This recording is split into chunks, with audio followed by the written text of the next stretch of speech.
টানি নিতে বাধ্য করে বলছে আগামী দিনে যে সুযোগ আসছে এই সুন্দরগঞ্জে বাংলাদেশ জামাত ইসলামীর পক্ষ থেকে আমাদের জননেতা অধ্যাপক মাজিদুর রহমানকে আমরা নবী সিলেক্ট করেছি তাকে জয়যুক্ত করার মাধ্যমে আমাদের এই ব্রিটিশ সরকার যাতে আগামী দিনে আর কোনো ষড়যন্ত্র না করতে পারে এই সিদ্ধান্ত নিতে হবে বলে দেখতে আগামী দিনে তালিবান নবীকে ভোট দিয়ে আমাদের নবী আর অধ্যাপক মাজিদুর রহমানকে জয়যুক্ত করার মাধ্যমে ইসলামী আন্দোলনের মহিলাদের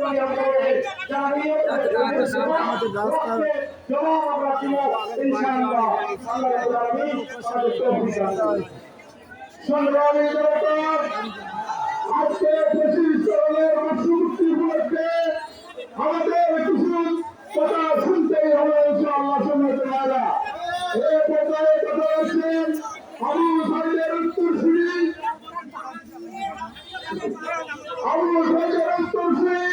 যে আবু সাইদ চিত্তকাণ্ডে ঘোষণা হয়েছিল বুকের ভিতরে বংশধর পুলিশ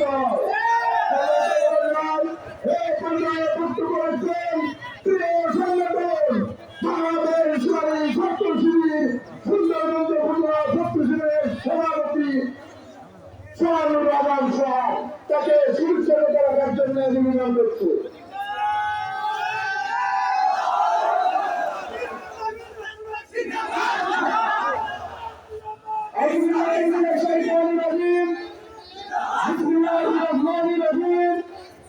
সংগ্রামী উপস্থিতি আসসালামু আলাইকুম ওয়া রাহমাতুল্লাহ। সংগ্রামী উপস্থিতি আপনারা জানেন 2024 সালে যে আন্দোলন ঘটেছিল তার নেতৃত্ব দিয়েছিল বাংলাদেশ ইসলামী ছাত্র শিবির।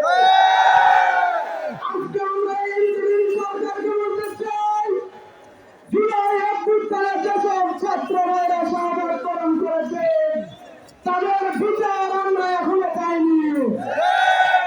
এই জুলাই অভ্যুত্থানে আহতদের এবং গণহত্যার যারা বিচার করেছে সকল গণহত্যার বিচার আমরা দাবি করছি ইন্টারিম সরকারের কাছে।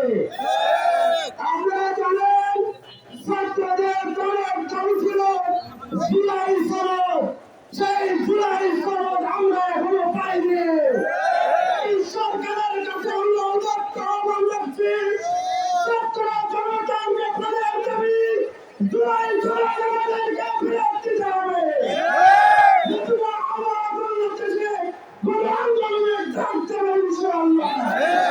আমরা আমাদের সংগ্রামকে জানিয়ে দিতে চাই যারা আমাদেরকে রাজাকার বলে চাকরি দিচ্ছে এই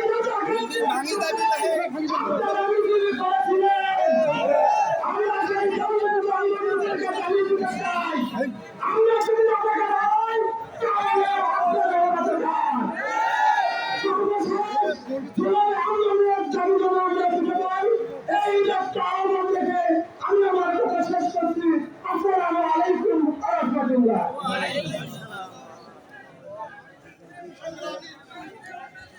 সংগ্রামী জনতা আজ গেল বাংলাদেশে ইসলামের পতাকা উড়বে উড়বে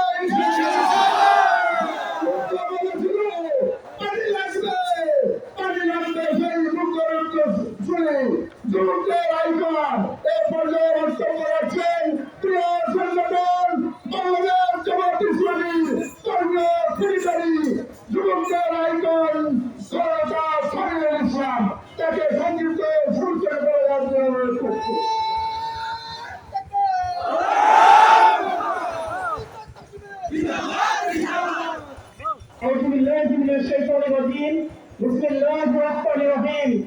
সম্মানিত শহীদ চেতনায় উৎসবিত সুন্দরগঞ্জবাসী আসসালামু আলাইকুম ওয়া রাহমাতুল্লাহ।